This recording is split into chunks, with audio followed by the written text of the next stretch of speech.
pourquoi Gérard Depardieu a-t-il été mis en examen ce matin? Oui, bah, écoutez, il y a 2 plaintes qui ont été déposées. D'accord.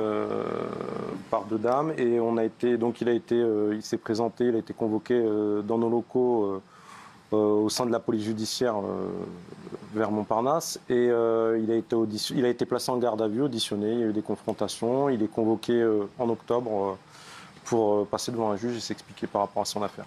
D'autres infos? Oui, après, il faut savoir que la difficulté à laquelle mes collègues d'investigation doivent faire face, c'est que c'est une personnalité, c'est-à-dire qu'il sait qu'il va être convoqué, normalement convoqué, et du coup, il a le temps de se préparer. Et c'est ce qui nous met en difficulté, parce que d'habitude, on a cet effet de surprise, on accueille plutôt les gens à froid plutôt qu'à chaud. Et du coup, voilà. Mais après, l'autre chose aussi, c'est quand même que vous vous retrouvez face, si vous vous mettez à la place de l'enquêteur, vous vous retrouvez face à un des plus grands acteurs français. Il faut arriver à prendre de la distance, faut être impartial, et ça c'est très compliqué.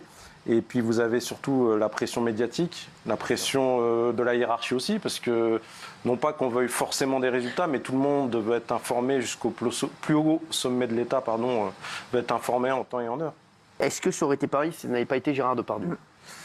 Alors, c'est pas forcément pareil, parce que c'est ce que j'expliquais, vous êtes toujours sous pression. Et puis à partir du moment où vous avez quand même le président de la République, non pas qui s'est exprimé sur le sujet et qui a parlé de la présomption d'innocence, il a raison, il a le droit. Ok, la présomption d'innocence pour Gérard Depardieu, comme pour tout le monde. Oui, exactement, voilà. Mais la problématique, c'est que moi, ce qui me dérange, ça a marqué les collègues, c'est que quand mon collègue, dans l'affaire Naël, on a voulu juger tout de suite le collègue, le président de la République, dans les 24-48 heures, a pris une position ferme, alors que normalement, ce n'est pas forcément dans ses prérogatives. Mais ce qui est bon de préciser, c'est que Gérard Depardieu, lui, il a le traitement de tout le monde, mais ce que vous êtes en train de dire, c'est que votre collègue, lui, n'a pas eu le traitement de tout le monde. Oui. Après, chacun juge comme il veut juger. Mais moi, je protège et puis je défends les policiers, je décrypte aussi.